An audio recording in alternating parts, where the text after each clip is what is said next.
ಒಂದು ಸಲ ಬುದ್ಧನ ಹತ್ತಿರ ಒಬ್ಬ ಬಂದ. ಬುದ್ಧ ಹಾಸಿಗೆ ಮೇಲೆ, ಕಲ್ಲಿನ ಹಾಸಿಗೆ ಮೇಲೆ ಮಲಗಿದ್ದ. ಅದು ಆತನ ಕೊನೆಯ ದಿನಗಳ ಕ್ಷಣ, ಸಾವಿನ ಕೊನೆಯ ಕ್ಷಣ ಬರ್ತಾ ಇತ್ತು. 80 ವರ್ಷ ತಿರುಗಾಡಿ ತಿರುಗಾಡಿ ತಿರುಗಾಡಿ ಇಡೀ ದೇಶದ ತುಂಬ ತಿರುಗಾಡಿ, ಆವಾಗಿನ ಕಾಲಕ್ಕೆ ನಡಿಗೆಯಿಂದ ತಿರುಗಾಡಿ ಬುದ್ಧ ದಣದಿದ್ದ. ಮೈ ಮೇಲೆ 2 ಚೀವರ, ಒಂದು ಚೀವರ ಅಂದರೆ ಬಟ್ಟೆ, ಅವರು ಬಟ್ಟೆಗೆ ಚೀವರ ಅಂತ ಕರೀತಾರೆ. ಹಳದಿ ಥರ ಒಂದು ಥರ ಬಟ್ಟೆ, ಕೈಯಾಗ ಒಂದು ಭಿಕ್ಷಾ ಪಾತ್ರೆ, ಒಂದು ಕೋಲ, ಒಂದು ಬಟ್ಟೆ ಇಟ್ಕೊಂಡು 80 ವರ್ಷ ತಿರುಗಾಡಿದ್ದ. ಇಡೀ ಆ ಪ್ರದೇಶವನ್ನು ವಿಹಾರ ಅಂತ, ಈಗೇನು ಬಿಹಾರ ಅಂತ ಕರಿತೇವೆ, ಅದು ವಿಹಾರ ಮೂಲ ಶಬ್ದ ವಿಹಾರ. ವಿಹಾರ ಅಂದರೆ ಬುದ್ಧ ವಿಹಾರ. ಇಡೀ ಆ ಪ್ರದೇಶದಲ್ಲೆಲ್ಲ ಆತ ವಿಹರಿಸಿದ್ದ. ಆತ ದಣದದ್ದ. ಕೊನೆ ಕ್ಷಣ ಬಂದಿತ್ತು. ಗಿಡದ ಕೆಳಗೆ ಹಾಸಿಗೆ ಮ್ಯಾಲ ಹೀಗೆ ಹೊರಗಿದ್ದ. ದೇಹ ಬಿಡೋ ಆ ಸಮಯ. ಆವಾಗ ಓಡೋಡಿ ಓಡೋಡಿ ಓಡೋಡಿ ಓಡೋಡಿ ಒಬ್ಬ ಮನುಷ್ಯ ಬರ್ತಾನೆ. ಇವರೆಲ್ಲ ಶಿಷ್ಯರು ಸುತ್ತ ಸುತ್ತ ನಿಂತಿರ್ತಾರೆ, ಕೂತಿರ್ತಾರೆ. ಆತ ಧಾವಿಸಿ ಬರ್ತಾನೆ. ಎಲ್ಲರ ಕಣ್ಣಲ್ಲಿ ಒಂದಿಷ್ಟು ಹನಿ ನೀರ ಇರ್ತದೆ. ಬುದ್ಧ ಈಗ ಬಿಡ್ತಾನ ದೇಹ ಅಂತ. ಆವಾಗ ಈತ ಬರ್ತಾನೆ. ಬಂದಾಗ ಅವನಿಗೆ ದಾರಿ ಕೊಡೋದಿಲ್ಲ ಯಾರು. ಅವ ಅಂತಾನೆ, ನಾನು ಎಷ್ಟು ದೂರ ಬಂದೇನಿ, ತಿಳ್ಕೋಬೇಕಂತ ಬಂದೇನಿ ಅಂದ. ಯಾವಾಗ ಇವರು ದೇಹ ಬಿಡಾಕತ್ಯಾರ, ಇವ ತಿಳ್ಕೊಳಕ್ಕೆ ಬಂದಾನ.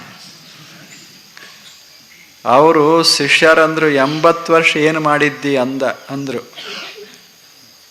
ಅವಾಗ ಅವ ಅಂದ, ಇವ್ರು ಈಗ ದೇಹ ಬಿಡ್ತಾರತ್ ನನಗೇನು ಗೊತ್ತಾ, ಅದೇನೇ ಇರಲಿ ಸರಿರಿ ಅಂತ ಎಲ್ಲರನ್ನ ಸರಿಸಿ ಒಳಗೆ ಹೋದ. ಬುದ್ಧನ ಎದುರಿಗೆ ಕೂತ. ಬುದ್ಧನಿಗೆ ವಂದಿಸಿದ, ಹೇಳಿದ, ನಾನು ಬುದ್ಧನಾಗಬೇಕು ಹೇಳಿ ಉಪದೇಶ ಮಾಡಿ.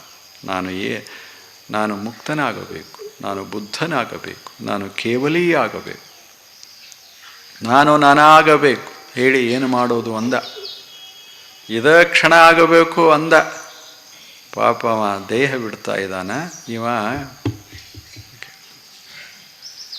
ಬುದ್ಧ ನಕ್ಕು ಹೇಳ್ದ, ಬಹಳ ಸುಂದರ ಒಂದು ಮಾತನ್ನು ಹೇಳ್ದ. ನೋಡು, ಬರೀ ನೋಡು, ಕೇಳು, ಬರೀ ಕೇಳು, ಮಾಡು, ಬರೀ ಮಾಡು. ಕೇಳಬೇಕು, ಕೇಳಾಮಿರಬಾರ್ದು. ನೋಡಬೇಕು, ನೋಡಾಮಿರಬಾರ್ದು. ಮಾಡಬೇಕು, ಮಾಡಾಮಿರಬಾರ್ದು. ಬರೇ ಕೇಳು, ಬರೇ ನೋಡು, ಬರೀ ಮಾಡು. ಆದರೆ ಮಾಡ್ತೇನೆ ಅನ್ನಬೇಡ, ನೋಡ್ತೇನೆ ಅನ್ನಬೇಡ, ಕೇಳ್ತೇನೆ ಅನ್ನಬೇಡ, ಸುಮ್ಮನೆ ಎಷ್ಟು ಮಸ್ತದೆ. ಇದು ಅವನ ಅಂತಿಮ ಉಪದೇಶ. ಆ ಮನುಷ್ಯಗೆ ಇಷ್ಟು ಆನಂದ ಆಯಿತು. ಬಹಳ ದೊಡ್ಡ ಸಿರಿವಂತ, ಎಲ್ಲವನ್ನ ತ್ಯಾಗ ಮಾಡಿ ಬಂದಿದ್ದ. ಅಷ್ಟು ದೂರ 100 ಕಿಲೋಮೀಟರ್ ಓಡ್ತಾ ಬಂದಿದ್ದ. ಬುದ್ಧ ಹೋಗ್ತಾನ, ಇನ್ನು ಅಷ್ಟರಾಗ ನಾನು ಜ್ಞಾನಿ ಆಗಬೇಕಂತ ಬಂದಿದ್ದ. ಕೂತಲ್ಲೇ ನಕ್ಕ. ಆ ಮನುಷ್ಯ ನಕ್ಕ. ಯಾಕೆ? ಎಲ್ಲ ಹೋಗಿತ್ತು. ಇಷ್ಟು ಸುಲಭವಾಗಿ ಬುದ್ಧತ್ವವನ್ನು ಪಡೆದದ್ದ. ಕೊನೆಯ ಮನುಷ್ಯ ಬುದ್ಧತ್ವ ಪಡೆದವ. ಎಂದೂ ಭೇಟಿಯಾಗಿರಲಿಲ್ಲ. ಆದರೆ ಕೊನೆಯ ಕ್ಷಣದಾಗ ನಾನು ಅನ್ನೋದು ಶುದ್ಧ ನಾನು ಕೇವಲ. ಸುಮ್ಮನೆ ನೋಡ್ದ. ಪುರುಷನಾಗಿ ನೋಡಲಿಲ್ಲ, ಸ್ತ್ರೀಯಾಗಿ ನೋಡಲಿಲ್ಲ, ಸಿರಿವಂತನಾಗಿ ನೋಡಲಿಲ್ಲ, ಬಡವನಾಗಿ ನೋಡಲಿಲ್ಲ, ಜ್ಞಾನಿಯಾಗಿ ನೋಡಲಿಲ್ಲ, ಅಜ್ಞಾನಿಯಾಗಿ ನೋಡಲಿಲ್ಲ. ಸುಮ್ಮನೆ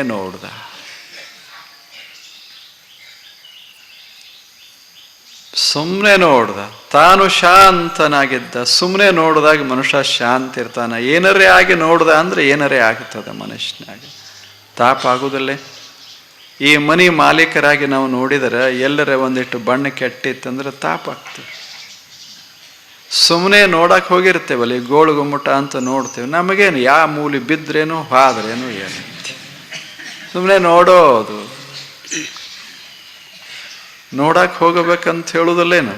ಈಗ ಯಾಕೆ ಯಾತ್ರೆ ಮಾಡ್ಯಾರ ಭಾರತ ದೇಶದ ಋಷಿಗಳು ಅಥವಾ ಜ್ಞಾನಿಗಳು? ಯಾಕೆ ಯಾತ್ರೆ ಮಾಡ್ಯಾರ? ಸುಮ್ಮನೆ ನೋಡ್ಕೋತ ಹೋಗ್ರಿ ಅಂತ. ಅಲ್ಲೇ ಹಂಗದ ಇಲ್ಲಿ ಹಿಂಗದ ನೋಡಬಾರ್ದು, ಸುಮ್ಮನೆ ನೋಡ್ಬೇಕು. ಸುಮ್ಮನೆ ನೋಡು. ಯಾರು ಟೊಪ್ಪಿಗೆ ಹಾಕ್ಯಾರ, ಯಾರು ರುಮಾಲ್ ಸುತ್ಯಾರ, ಯಾರು ಹಂಗೆ ಅದಾರ, ಹಿಕ್ಕ್ಯಾರ ಹಿಕ್ಕಿಲ್ಲ ಏನೆಲ್ಲ, ಸುಮ್ಮನೆ ನೋಡು. ಏನೂ ಕಾಮೆಂಟ್ರಿ ಮಾಡಬೇಡ. ಅದ ಧ್ಯಾನ, ಅದು ಬುದ್ಧ ಧ್ಯಾನ. ಎಷ್ಟು ಮಸ್ತಿಲ್ಲ, ಎಷ್ಟು ಚೆನ್ನಾಗೈತೆ. ಸುಮ್ಮನೆ ಒಂದು ಕ್ಷಣಾರೇ ಸುಮ್ಮನೆ ನೋಡು, ನೀ ಯಾರಂತ ನಿನಗೆ ಗೊತ್ತಾಗಿ ಬಿಡ್ತದೆ. ಬರೇ ನೋಡಾವ, ಜಸ್ಟ್ ದ ಸಿಯ, ಸುಮ್ಮನೆ ನೋಡೋದು. ಐ ಆಮ್ ದ ಸಿಯ, not the object which I am seeing. ನಾನು ಬರೇ ನೋಡಾವ, ಏನು ನೋಡ್ತಾ ಇದ್ದೀನಿ ಅದು ಅಲ್ಲ, ಬರೇ ನೋಡಾವ. ಹೀಗಾದರೆ ರಾಗ ಇಲ್ಲ, ದ್ವೇಷ ಇಲ್ಲ, ಬರೇ ನೋಡಾವ. ಅದಕ್ಕೆ ಹಾನೋಪಾಯ ಅಂತ ಅಲ್ಲೇ ಅವ್ರ ಹಾನೋಪಾಯ. ಪತಂಜಲರು ಹಾನೋಪಾಯ ಹೇಳ್ತಾರೆ, ಅವರು ಬಹಳ ಅದ್ಭುತವಾಗಿ ಹೇಳ್ತಾರೆ. ಎಲ್ಲರೂ ಯಾವುದೇ ಸಂತನ್ನ ತಗೊಳ್ಳಿ ಒಂದು ಉಪಾಯ ಹೇಳಿರ್ತಾರೆ. ಕೇವಲತ್ವ ಪಡೆಯೋದಕ್ಕಾಗಿ ಒಂದು ಉಪಾಯ, ಕೊನೆಗೆ ಕೇವಲಿ ಆಗಬೇಕು. ಆ ಮನುಷ್ಯ, ಆತೇನು ಶ್ರೀಮಂತ ಬಂದಿದ್ದ, ಕೊನೆ ಬುದ್ಧನ ಸಮೀಪಕ್ಕೂ ಬಹಳ ಜನ ಇದ್ರು, ಇನ್ನ ಬುದ್ಧ ಆಗಿರಲಿಲ್ಲ. ಅವ ಕೊನೆಗೇನು ಬಂದಿದ್ದ, ಬುದ್ಧನಾಗಿ ಬಿಟ್ಟಿದ್ದ. ಬುದ್ಧ ಕಣ್ಣು ಮುಚ್ಚಿದ್ದ, ಈ ಮನುಷ್ಯ ಬುದ್ಧನಾಗಿದ್ದ. ಹೇಗೆ ನೋಡಿರಬೇಕು. ಅದಕ್ಕೆ ಎಷ್ಟು ಕ್ಷಣ ಹಿಡಿತಾವೋ ಇದು ಅಲ್ಲ. ಮನಸ್ಸ ಇದ್ರೆ, ತೀವ್ರತಾ ಇದ್ರೆ ಒಂದು ಕ್ಷಣ, ತೀವ್ರತಾ ಇಲ್ಲದೆ ಇದ್ರೆ ಏನೂ ಇಲ್ಲ. ಆ ಮನುಷ್ಯ ಎಂಥ ತೀವ್ರತಾ, ಎಲ್ಲ ಬಿಟ್ಟು, ಎಲ್ಲ ಸಂಪತ್ತನ್ನು ಬಿಟ್ಟು 100 ಕಿಲೋಮೀಟರ್ ಯಾವಾಗ ಸುದ್ದಿ ಶುರು ಆಯಿತೋ, ಕೇಳ್ತೋ, ಬುದ್ಧನಿಗೆ ಆರಾಮಿಲ್ಲ ಅಂತ ಕೇಳ್ತೋ, ಧಾವಿಸಿ ಧಾವಿಸಿ ಧಾವಿಸಿ ನಾನು ಮುಕ್ತನಾಗಬೇಕು. ಹೇಗದ ಹೇಳಿ, ನಾನು ಮುಕ್ತನಾಗಬೇಕು. ಬಂದು ಕೂತು ಒಂದು ಕೊನೆ ಮಾತ ಕೇಳಿ ಮುಕ್ತನಾಗಿದ್ದ. ಬುದ್ಧ ಕೊನೆ ಉಪದೇಶ ಮಾಡಿ ಹೋಗಿಬಿಟ್ಟಿದ್ದ. ಅದು ಕೊನೆಯ ಉಪದೇಶ. ಸುಮ್ಮನೆ ನೋಡಿ, ಸುಮ್ಮನೆ ಕೇಳಿ, ಸುಮ್ಮನೆ ಮಾಡಿ, ಸುಮ್ಮನೆ ಬದುಕಿ, ಸುಮ್ಮನೆ ನೋಡ್ತಾ ಇರಿ. ಇದು ನಮ್ಮ ಹೂವ ನಮ್ಮ ಇದ್ರಾಗ ಬೆಳೆದದ, ಇದು ಅವ್ರದ್ರಾಗ ಬೆಳೆದದ, ಹಿಂಗಲ್ಲ. ಸುಮ್ಮನೆ ಈಗ ನಿಮ್ಮ ಕಡೆ ಎಲ್ಲ ಸುಮ್ಮನೆ ನಾ ನೋಡಿದರೆ ಏನೂ ತಲೆಗೆ ತಾಪ ಆಗೋದಿಲ್ಲ. ಇವರು ಇಂಥ ಪಕ್ಷದವರು, ಇವರು ಇಂಥ ಜಾತಿಯವರು, ಇವರು ಇಂಥ ಮತದವರು, ಇವ್ರು ನಮಗೆ ವಿರುದ್ಧ ಅದಾರ, ಇವ್ರು ನಮ್ಗೆ ಪರವಾಗಿ ಅದಾರ. ಹಿಂಗೆ ನಾ ನೋಡಿದೆ ತಲೆ ಕಾಯಕ್ಕೆ ಶುರುವಾಗ್ತದ. ಅದಕ್ಕೆ ಪ್ರಪಂಚ ಅಂತ ಕರೆದಾರ. ಅದೇ ಸಂಸಾರ ಅಂದ್ರೆ ಏನು? ನೋಡಿ ತಲೆ ಕೆಡಿಸಿಕೊಳ್ಳೋದ ಸಂಸಾರ. ತಾಪ ಮಾಡಿಕೊಳ್ಳೋದೇ ಸಂಸಾರ. ತಣ್ಣಗಿರೋದೇ ಮುಕ್ತಾವಸ್ಥ, ನಿಸ್ಸಂಸಾರ. ತಣ್ಣಗಿರೋದು ಏನಾಗೋದ? ಜಗತ್ತಿನಾಗೆ ನಾವ ಮಾಡ್ತೇವೇನು? ಏನಿಲ್ಲ, ಎಲ್ಲ ಅದು ನಿಸರ್ಗದ ಮಾಡ್ಕೋತ ಹೊರಟದ. ಮಸ್ತಾಗಿನೇ ಮಾಡ್ತಾದ, ಏನೇನೋ ಮಾಡ್ತಾದ, ಯಾವ್ಯಾವ ರೂಪ ಕೊಡ್ತಾದ. ನನ್ನ ಪ್ರಕಾರ ಈ ಜಗತ್ತು ನಡೆಯೋದಿಲ್ಲ, ಜಗತ್ತಿನ ಪ್ರಕಾರ ಈ ಜಗತ್ತು ನಡೀತಿರ್ತದೆ. ಆದ್ರೆ ನಮ್ದು ಹಂಗೆ ಆಗೋದಿಲ್ಲ. ನಾ ಹೆಂಗೆ ತೊಟ್ಟೇನೆ ಇವರೆಲ್ಲ ಹಿಂಗೆ ತೊಡಬೇಕು, ನಾ ಹೆಂಗೆ ಮಾತಾಡ್ತೇನೆ ಇವರೆಲ್ಲ ಹೀಗೆ ಮಾತಾಡಬೇಕು, ನಾ ಏನು ಹೇಳ್ತೇನೆ ಅದನ್ನು ಎಲ್ಲರೂ ಹೇಳಬೇಕು. ಹಿಂಗಾದ್ರೆ ತಲೆ ಸರಿ ಉಳಿಯೋದಿಲ್ಲ. ನೀವು ನಿಮ್ಮಂಗ, ಅವರು ಅವ್ರಂಗ, ನಾವು ನಮ್ಮಂಗ, ಜಗತ್ತೆಲ್ಲ ತನ್ನಂಗ, ಹಿಂಗೆ ಮಜಾದಾಗಿರ್ಬೇಕದ. ಹೌದಲ್ಲ? ಮನೆಗೆ ಹೋಗ್ರಿಂದ ನೀವು ನಿಮ್ಮಂಗೆ, ಮನೆಯವರು ಮನೆಯವ್ರಂಗೆ, ಮಕ್ಕಳಂಗೆ, ಪ್ರಾಣಿಗಳ ಪ್ರಾಣಿ ಹಂಗೆ, ಬರೋರು ಹೋಗೋವ್ರಂಗೆ. ಎಷ್ಟು ಮಜಾ ಇರ್ತದೆ. ಸಮಾಧಾನ ಆಗೋದಿಲ್ಲೇನು? ಮನ್ಯಾಗ ಮನೆ ತಣ್ಣಗಾಗ್ತದೆ. ನೀ ಹಿಂಗ್ಯಾಕ ಅಂದ್ರೆ ನೀ ಹಿಂಗ್ಯಾಕ, ನೀನು ಅದ್ವೈತಿ ಅಂತ ನಾ ಹೇಳಿದ್ರೆ ನೀ ಯಾಕೆ ದ್ವೈತಿ ಅಂತ, ನೀನು ಇಂಥ ಜಾತಿ ಅವಂದ್ರೆ ನೀ ಇಂಥ ಜಾತಿ. ಜಗತ್ತಂದ್ರೆ ಒಂಥರ ಅದ ಸುಮ್ಮನೆ ಪ್ರತಿಧ್ವನಿ, ವಿರೋಧಿ ಪ್ರತಿಧ್ವನಿ ಮಾಡ್ಕೋತ ಹೋಗ್ತಿರ್ತ. ವಿರೋಧಿ ಪ್ರತಿಧ್ವನಿ, ಈ ಪ್ರತಿಧ್ವನಿ ಬೇರೆ. ಇದು ನಾ ಏನಂತೀನಿ ಅದರಂಗೆ ಅದು ಅಂತದ. ಇದು ಜಗತ್ತು ಹಂಗಲ್ಲ, ನಾ ಅಂದ್ರೆ ಅದಕ್ಕೆ ವಿರುದ್ಧ ಅಂತ ಇರ್ತದೆ. ಅದು ವಿರೋಧಿ ಪ್ರತಿಧ್ವನಿ. ಜಗತ್ತಂದರೆ ವಿರೋಧಿ, ನಾ ಹಿಂಗಂದ್ರೆ ಇನ್ನೊಬ್ಬ ಹಂಗಂತಿರ್ತ. ಈಗಿಲ್ಲೇನು ನೀವು ಪತ್ರಿಕಾ ಓದ್ರಿ, ಮತ್ತೇನ ಕೇಳ್ರಿ, ಭಾಷಣ ಕೇಳ್ರಿ, ಒಬ್ಬ ಮಾಡಿದ್ದು ಇನ್ನೊಬ್ಬ ತೆಗೆದು ಹಾಕಿಬಿಟ್ಟಿರ್ತಾನೆ. ಯಾಕೆ? ಹಂಗೆ ಅನ್ನಿಸ್ತದೆ ನಮಗೆ, ಅದು ತೆಗೆದು ಹಾಕಬೇಕು ಅನ್ನಿಸ್ತಿರ್ತದೆ. ಮತ್ತು ಇವಂದು ಅಷ್ಟಕ್ಕಷ್ಟ ಅದ, ಅವಂದು ಅಷ್ಟಕ್ಕಷ್ಟ ಇರ್ತದೆ. ಯಾರ್ದೇನು ತೆಗೆದು ಹಾಕೋದು ಅಷ್ಟ್ರಾಗದ, ಇಡೋದು ಅಷ್ಟ್ರಾಗದ. ಪೂರ್ವ ಅಂದ ಒಬ್ಬ, ಅದ್ಯಾಕೆ ಪಶ್ಚಿಮ ಅಂದ. ಇಬ್ಬರು ಅವರೇ. ಪೂರ್ವ ಪಶ್ಚಿಮ ಬೇರೆ ಅಲ್ಲ ಅಂತ ತಿಳ್ಕೊಂಡವ್ರಲ್ಲ. ಪೂರ್ವ ಅಂದ, ಆ ಕಡೆ ನಿಂತಿದ್ದ. ಇವ ಪಶ್ಚಿಮ ಅಂದ. ಪಶ್ಚಿಮದ ಪಕ್ಷ, ಪೂರ್ವದ ಪಕ್ಷ, west and east never meet. ಶುರುವಾಯಿತು ಜಗಳ, ಶುರುವಾಯಿತು. ಹಾಗೆ ನಮ್ದದ ಕೇವಲಿನ್ ಅಂದ್ರೆ ಸುಮ್ಮನೆ ಅಲ್ಲಮ್ಮ ಪ್ರಭುದೇವರು ನಿಮಗೆಲ್ಲ ಗೊತ್ತದ, ಬಹಳ ದೊಡ್ಡವರು. ಮತ್ತು ಅಷ್ಟೇ ಕೇವಲಿ ಅಂದರೆ ಸುಮ್ಮನೆ ಇಲ್ಲಿ ಒಬ್ರಿಗೆ ಹೇಳೋದು, ಉಪದೇಶ ಮಾಡೋದು, ಅಲ್ಲೇ ಬಿಟ್ಟು ಮತ್ತೊಂದು ಕಡೆ ಹೋಗೋದು, ಅವ್ರಿಗೊಂದಿಟ್ಟು ಏನರೇ ಹೇಳೋದು. ಜಗಳ ಮಾಡ್ತಿದ್ದಿಲ್ಲ ಅಂತಲ್ಲ, ಮಾಡೋದು, ಆ ಬಳಿಕ ಮರ್ತು ಹೋಗಿಬಿಡೋದು. ಇಂಥ ಅಲ್ಲಮ್ಮ ಸುಮ್ಮನೆ ಒಂಥರ ಲೀಲಾಮೂರ್ತಿ ಇದ್ದಂಗೆ. ಆ ಅಲ್ಲಮ್ಮ ಇಂಥದೇ ಒಂದು ಪ್ರಶ್ನೆ ಒಬ್ಬ ಕೇಳ್ತಾನೆ.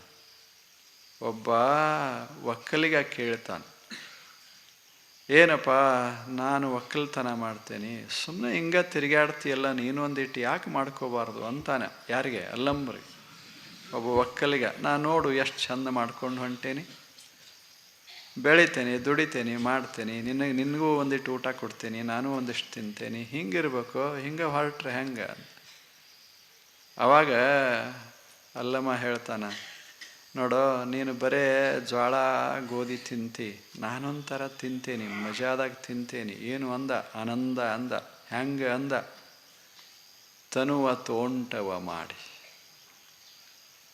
ಮನವ ಗುದ್ದಲಿ ಮಾಡಿ, ಅಗಿದು ಕಳೆದೆನಯ್ಯ ಭ್ರಾಂತಿಯ ಬೇರ, ಒಡೆದು ಸಂಸಾರ ಹೆಂಟೆಯ, ಬಗಿದು ಬಿತ್ತಿದೆನಯ್ಯ ಬ್ರಹ್ಮ ಬೀಸವ. ಎಲ್ಲ ಚೆನ್ನಾಗಿಲ್ಲ?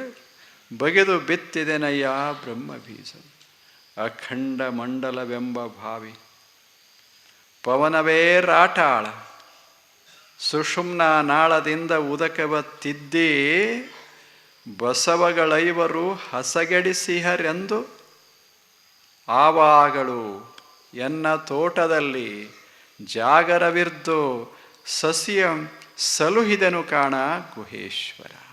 ಚೆನ್ನಾಗಿಲ್ಲ? ನಾನು ಏನೋ ಮಸ್ತಾಗಿ ಮಾಡಿ ನೀ ಕೇಳು ಅಂದ. ಅದ ಹಾನೋಪಾಯ. ಮಸ್ತಾಗಿರೋದು ಹೆಂಗೆ ಅಂತ ಹೇಳ್ತಾನೆ ಅಷ್ಟೆ. ಎಲ್ಲ ಸಂತರು ಹಂಗೆ ಹೇಳೋದು. ಒಬ್ಬೊಬ್ಬರು ಒಂದೊಂದು ರೀತಿಯಾಗಿ ಹೇಳ್ತಾರೆ. ನಾವು ಗುಂಪು ಮಾಡ್ಕೋತೇವೆ ಸಂತರನ್ನು ಹಿಡ್ಕೊಂಡು, ಆದರೆ ಸಂತರು ಮಾತ್ರ ತಮ್ಮದೊಂದು ಸ್ವತಂತ್ರ ರೀತಿಯೊಳಗೆ ಅವರು ಬಾಳಿ ಬದುಕಿ ಸುಮ್ಮನೆ ಚೆಂದಾಗಿ ಹೋಗಿರ್ತಾರೆ. ಆತ ಅಲ್ಲಮ್ಮ ಹೇಳ್ತಾನೆ, ತನುವ ತೋಂಟವ ಮಾಡಿ. ನಾನು ಒಂದು ತೋಟ ಮಾಡಿನೋ ಕೇಳೋ, ನೀ ಏನೋ ಬೆಳಿತಿ, ನಾ ಹಿಂಗೆ ಬೆಳೆದೇನಲ್ಲ, ಅದು ನಾಶವೇ ಆಗೋದಿಲ್ಲ. ನೀ ಯಾವ ತೋಟ ಮಾಡ್ತೀಯೋ ನನ್ನ ತೋಟ ನೋಡು, ನಿನ್ನ ತೋಟದ ಬೆಳೆ ನಾ ತಿನ್ನಕ್ಕೆ ಬರ್ತದ, ನನ್ನ ತೋಟದ ಬೆಳೆ ನಿನಗೆ ತಿನ್ನಕ್ಕೆ ಬರೋದಿಲ್ಲ. ಆದರೆ ನೀನೇ ಮಾಡಿಕೊಂಡ್ರೆ ನೀನು ಆನಂದವಾಗಿರ್ತೀಯ ಅಂದ. ಅವನೇ ಮೊದಲ ಶಿಷ್ಯನಾದ. ಯಾರು? ಆ ಒಕ್ಕಲಿಗ. ಆ ಬಳಿಕ ಹೇಳ್ತಾನೆ, ಇದು ಒಂದು ತೋಟ ಮಾಡು, ಇದು ಚಲೋನೇ, ಹೊರಗೇನು ಮಾಡಿದಿ ಚಲೋ, ಇದಕ್ಕಿಂತಲೂ ಇದೊಂದಿಷ್ಟು ಮಾಡು ಅಂತ ಹೇಳ್ದ. ತನುವ ತೋಂಟವ ಮಾಡಿ.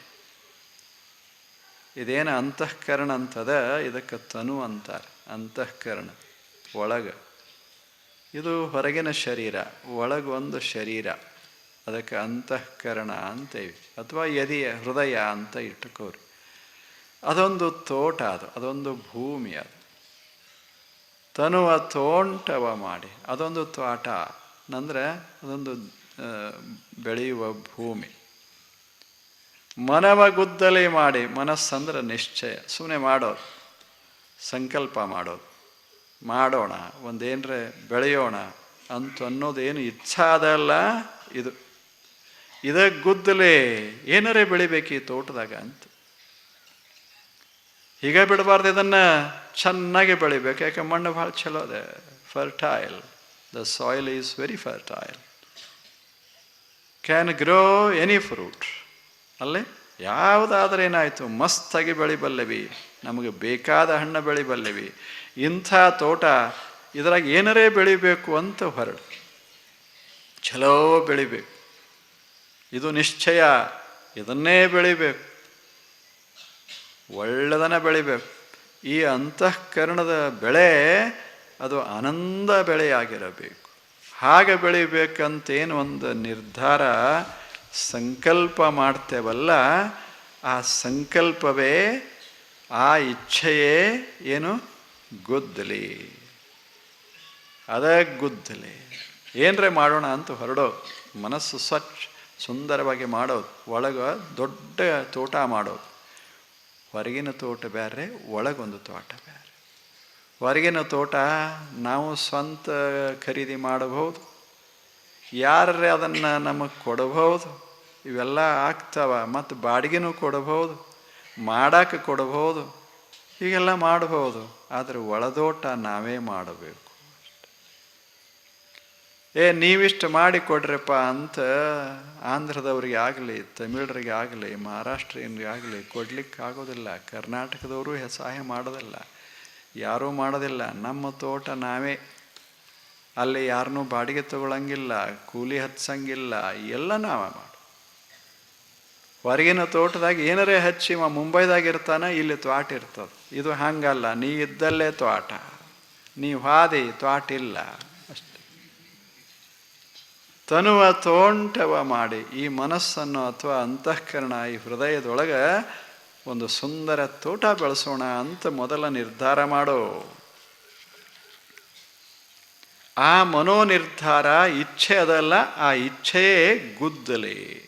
ಅದು ಗುದ್ದಲಿ. ಒಂದು ಗುದ್ದಲಿ ಸಾಕು, ಇಡೀ ಹೊಲ ಸ್ವಚ್ಛ ಮಾಡಿ ಬಿಡಬಹುದು. ತನುವ ತೋಂಟವ ಮಾಡಿ, ಮನವ ಗುದ್ದಲಿ ಮಾಡಿ, ಅಗೆದು ಕಳೆದೆನಯ್ಯ ಭ್ರಾಂತಿಯ ಬೇರ. ಏನು ಬೆಳೆದದ ನಮ್ಮ ಮನಸ್ಸಿನಾಗ, ನಮ್ಮ ಹೃದಯದಾಗ ಏನು ಬೆಳೆದದ? ಭ್ರಾಂತಿ ಬೆಳೆದದ. ಭ್ರಾಂತಿ ಬೇರು ಬೇರು ಬೇರು ಬಿಟ್ಟದ ಒಳಗೆಲ್ಲ. ಭ್ರಾಂತಿ ಅಂದರೆ ಗೊತ್ತದ ನಿಮಗೆಲ್ಲ. ಭ್ರಾಂತಿ, ಭ್ರಮೆ ಅಂತೇನು ಕರೀತೇವೆ, ಅವೆಲ್ಲ ಜಾತಿಯ ಭ್ರಾಂತಿ, ಜಾತಿಯ ಭ್ರಮೆ, ಅಧಿಕಾರದ ನಾನು ಅಧಿಕಾರಿ ಅಂತೇವಲ್ಲ, ಇವೆಲ್ಲ ಭ್ರಮೆಗಳು. ಹುಡುಕಾಡಕ್ಕೆ ಹೋದ್ರೆ ಅದು ಇರುವುದಿಲ್ಲ, ಆದರೆ ಸುಮ್ಮನೆ ಇದ್ರೆ ಅದು ಇರ್ತದೆ. ಅದಕ್ಕೆ ಭ್ರಮ ಅಂತ ಕರೀತಾರೆ. ಈ ಹುಡುಗರಿಗೆ ಹೇಳೋದಿಲ್ಲೇನು, ಅಲ್ಲಿ ಹೋಗಬೇಡ, ಗಿಡದಾಗ ದೆವ್ವದ ಅಲ್ಲ. ಆ ಹುಡುಗ ಮನೆ ಹೊರಗೆ ಕಾಲಿಡಕ್ಕೆ ಸಾಧ್ಯ ಇಲ್ಲ ರಾತ್ರಿ, ಯಾಕೆ? ದೆವ್ವದ ಅಂತ ಹೇಳಿ. ಇಲ್ಲ, ಹುಡುಕಾಡಕ್ಕೆ ಹೋದ ಅಂದ್ರೆ ಅದು ಇರೋದಿಲ್ಲ, ಸುಮ್ಮನೆ ಇದ್ದ ಅಂದ್ರೆ ಅದಕ್ಕೆ ಭ್ರಾಂತಿ ಅಂತ. ಏನಿದು ಜಾತಿ ಅಂತ ಹುಡುಕಾಡಕ್ಕೆ ಹೋದ್ರೆ ಅದು ಇಲ್ಲ, ಸುಮ್ಮನೆ ಇದ್ರೆ ಮೈ ಮೇಲೆ ಬರ್ತದೆ. ಹೌದಲ್ಲ ಹೇಳಿ? ಇದಕ್ಕೆ ಭ್ರಮ ಅಂತಾರೆ. ಎಲ್ಲ ಹೀಗೆ ಭ್ರಮ, ಬಹಳಷ್ಟು ಭ್ರಮೆಗಳು, ಬಹಳ ಭ್ರಮೆಗಳು. ಅವರು 8 ಅಂತ ಹೇಳ್ತಾರೆ, 8,000, 8 ಲಕ್ಷ, ಪ್ರತಿಯೊಬ್ಬ ಮನುಷ್ಯಾಗ ಒಂದೊಂದು ಥರ ಭ್ರಮ.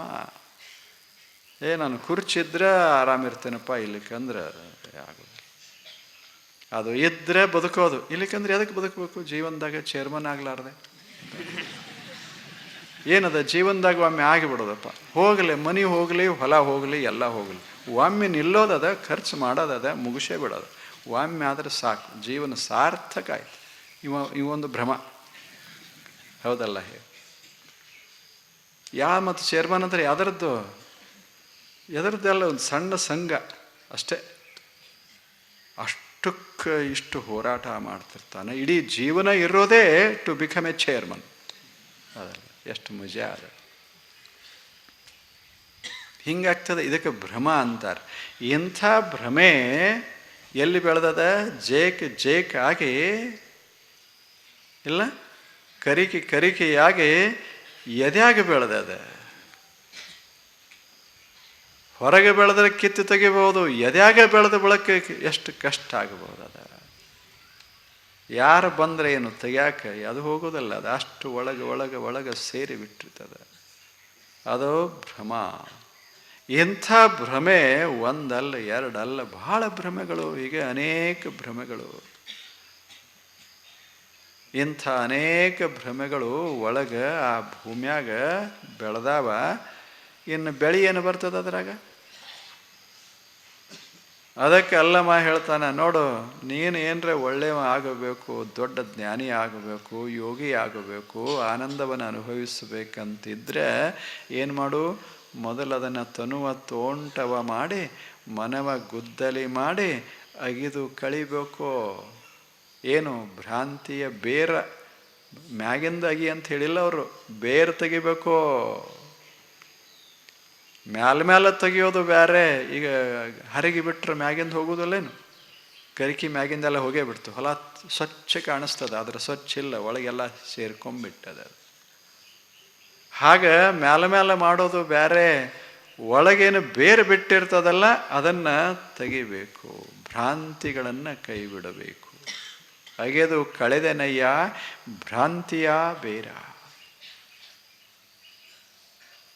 ಆ ಬಳಿಕ ಅದು ನಟ್ಟು ಕಡ್ದ ಬಳಕ ಏನಂತೀರ ಅದಕ್ಕೆ? ನಟ್ಟು ಕಡಿಯೋದಲ್ಲ, ನಟ್ಟು ಕಡ್ದ ಬಳಕ ದೊಡ್ಡ ದೊಡ್ಡ ಹೆಂಟಿಗಳು ಬಂದಿರ್ತಾವೆ. ಇದೆಲ್ಲ ಒಳಗೆ ಅದು ಏನರ ಬೇರೆ ಎಲ್ಲ ಅದನ್ನು ಹಡ್ಡಿ ತೆಗೆದು ಒಗೆದು ಬಳಕ ದೊಡ್ಡ ದೊಡ್ಡ ಹೆಂಟಿ ಬಂದಿರ್ತಾವೆ. ಅಲ್ಲಿ ಹೆಂಗೆ ಬೆಳಕ್ಕೆ ಬರ್ತದೆ? ಅದಕ್ಕೆ ಅಲ್ಲಮ ಹೇಳ್ದ, ಒಡೆದು ಸಂಸಾರ ಹೆಂಟೆಯ. ಆ ಬಳಿಕ ಹೆಂಟಿ ಒಡೆದ ಅಂದರೆ ಸಂಸಾರದ ಹೆಂಟಿಗಳಿವು. ನಾ ಮಾಡಿದೆ, ನಾ ಕಿತ್ತು ತೆಗದೆ ಅಂದ, ಅದ ಸಂಸಾರದ ಹೆಂಟಿ. ನಾ ಹಾಗೆ ಮಾಡಿದೆ ಅಂದ, ಅದು ಸಂಸಾರದ ಹೆಂಟಿ. ಇದು ಆ ಬಳಿಕ ಶುರುವಾಗ್ತದೆ ಹೆಂಟಿದು. ಎಲ್ಲ ಹಡ್ಡದ ಬಳಕ ಎಲ್ಲ ಹೀಗೆ ತೆಗೆದು ಹಾಕಿದ ಬಳಕ ನನ್ನಷ್ಟು ಛಲೋ ಯಾವದಾನ ಈ ಜಗತ್ತಿನಾಗ, ಅದು ಅನ್ಸ. ಅದಕ್ಕೆ ಹೆಂಟಿ ಅಂತಾರೆ. ಅಲ್ಲಮಾಪ್ರಭು ಹೇಳ್ತಾರೆ, ಒಡೆದು ಸಂಸಾರ ಹೆಂಟೆಯ. ಸಂಸಾರದ ಹೆಂಟೆ ಏನದ ಅದನ್ನೆಲ್ಲ ಒಡೆದೆ, ಸಮ ಮಾಡದೆ ಭೂಮಿಯನ್ನು. ಎಷ್ಟು ಚೆನ್ನಾಗಿಲ್ಲ? ಒಡೆದು ಸಂಸಾರ ಹೆಂಟೆಯ, ಬಗಿದು ಬಿತ್ತಿದೆ ನಯ್ಯ ಬ್ರಹ್ಮ ಬೀಜವ. ಆ ಬಳಿಕ ಬಿತ್ತದೆ. ಏನು ಬಿತ್ತದೆ ಅಂದರೆ ಕಾಳು ಮ್ಯಾಲ ಒಗಿಲಿಲ್ಲ, ಸ್ವಲ್ಪ ತೆಗೆದು ಒಳಗೆ ಕಾಳು ಹಾಕದೆ. ಏನು ಹಾಕದೆ ಕಾಳು? ಯಾವ ಕಾಳ ಬೆಳಿಬೇಕಾಗ್ಯದ? ಬ್ರಹ್ಮ ಬೀಜ ಹಾಕದೆ. ಯಾವ ಬೀಜ ಅಂದರೆ ಬ್ರಹ್ಮ ಬೀಜ. ಬ್ರಹ್ಮ ಬೀಜ ಅಂದರೆ ಸತ್ಯದ ಬೀಜ ಹಾಕಿದೆ. ಸತ್ಯದ ಬೀಜ ಹಾಕಿದೆ. ಯಾವುದು ವಿಶ್ವದಲ್ಲಿ ಸತ್ಯ ಅದ ಅದರ ಬೀಜ ಹಾಕದೆ. ಅಂದರೆ ಇನ್ನು ನನಗೆ ಬೆಳೆ ಬರೋದು ಯಾವುದು? ಸತ್ಯದ ಜ್ಞಾನ, ಸತ್ಯದ ಅನುಭೂತಿ, ಸತ್ಯದ ಆನಂದ. ಜ್ಞಾನ ಆನಂದ ಅದನ್ನು ಬೆಳಿಬೇಕಾಗ್ಯದಂತ ಬೀಜ ಹಾಕದೆ. ಎದರ ಬೀಜ? ಬ್ರಹ್ಮ ಬೀಜ. ಬ್ರಹ್ಮ ಬೀಜ ಅಂದರೆ ಬ್ರಹ್ಮ ಬೀಜ ಅಷ್ಟೆ. ಬ್ರಹ್ಮ ಬೀಜ ನಿಶ್ಚಲತ. ಪ್ರಶಾಂತಿ, ವಿಶಾಲತಾ, ಅನಂತತಾ. ಅದಕ್ಕೆ ಬ್ರಹ್ಮ ಅಂತ ಕರೆದಾರೆ. ಇಲ್ಲ, ಸತ್ಯಂ ಜ್ಞಾನಂ ಅನಂತಂ ಬ್ರಹ್ಮ. ಸತ್ಯಂ ಜ್ಞಾನಂ ಅನಂತಂ ಬ್ರಹ್ಮ. ಬ್ರಹ್ಮ ಅಂದ್ರೇನು? ಸತ್ಯ, ಜ್ಞಾನ, ಅನಂತ. ಇಂಥ ಬ್ರಹ್ಮ ಬೀಜವನ್ನು ಹಾಕದೆ,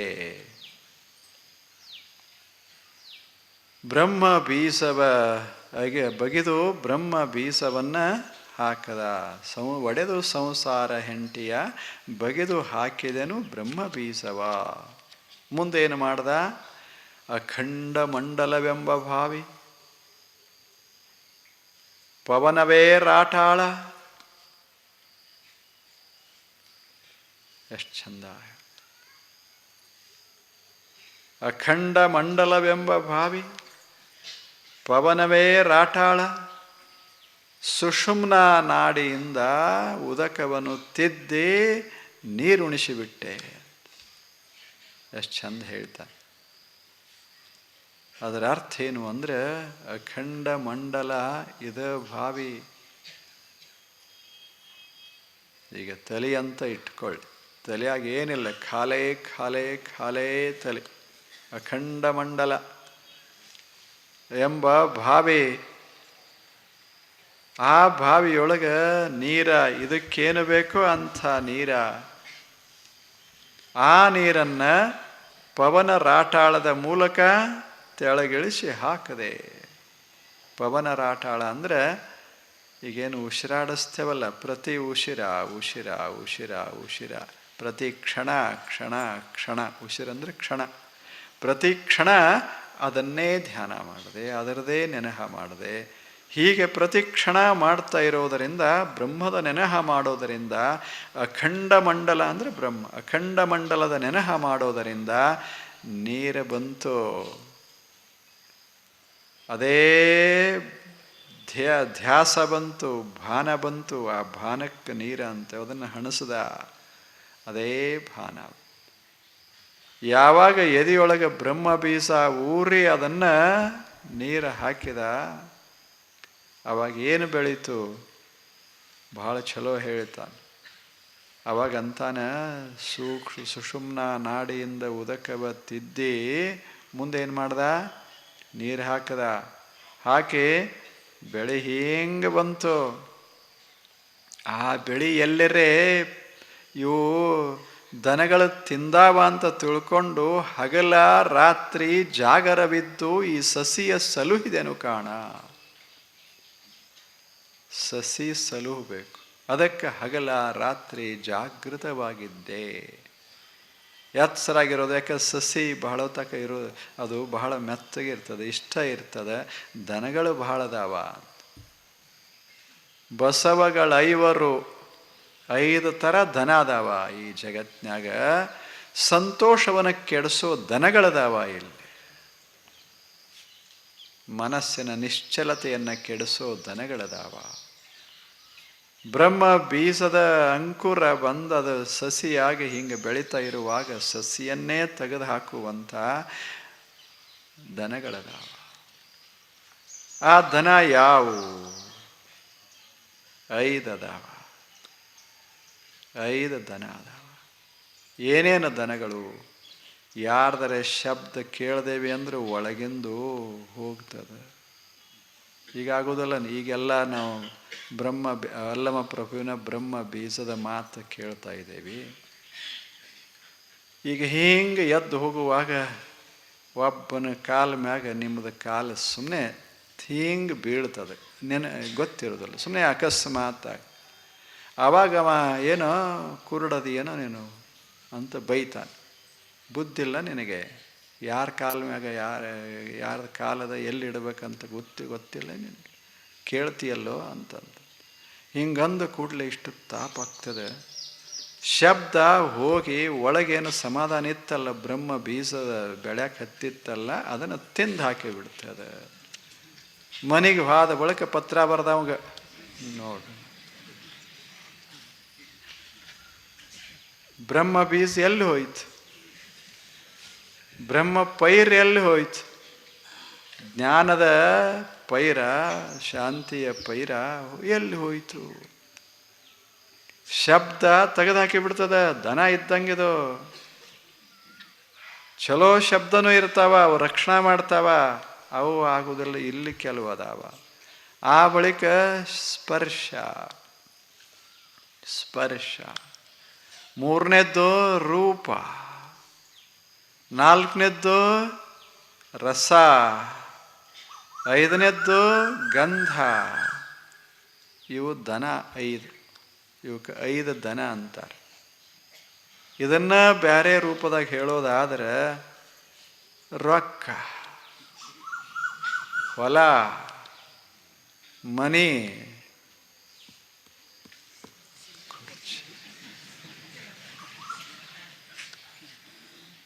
ಅಧಿಕಾರ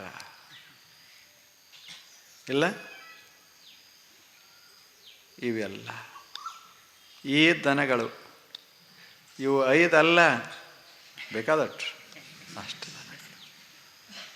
ಇವು ಯಾವಾಗ ಒಳಗೆ ಹೊಕ್ಕುವೋ ಅಲ್ಯಾಕೆ ಪೈರ ಉಳಿತದ? ಪೈರನೇ ಉಳಿಯೋದು, ಎಲ್ಲ ಹೋಗಿ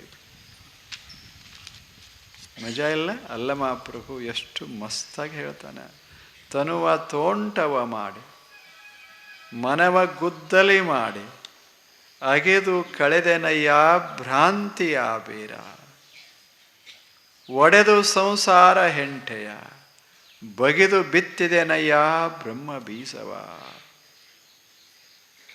ಅಖಂಡ ಮಂಡಲವೆಂಬ ಭಾವಿ, ಪವನವೇ ರಾಟಾಳ ತಿರುಗೋದು.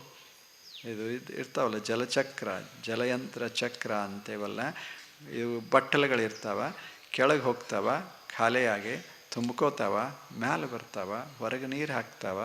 ಜಲಯಂತ್ರದ ತುಂಬ್ಕೊಂಡು ಹಿಂಗೆ ಮ್ಯಾಗ ಬರ್ತಾವ.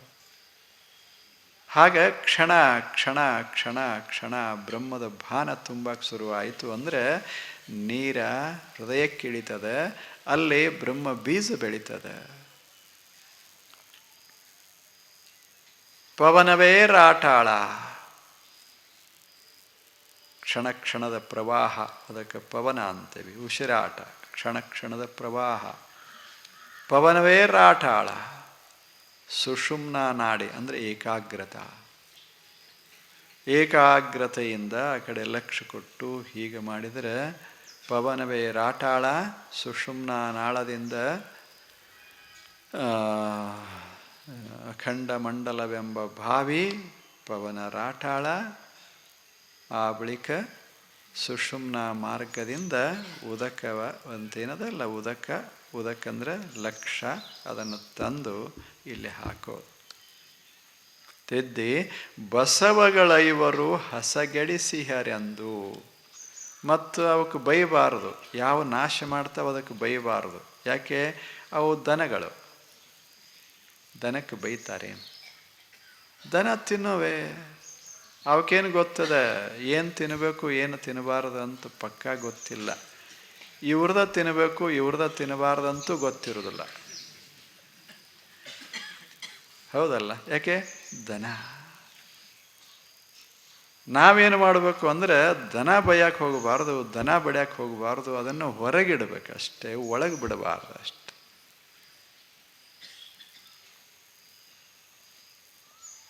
ಆವಾಗಳು ಜಾಗರವಿದ್ದು ಮಾಡು.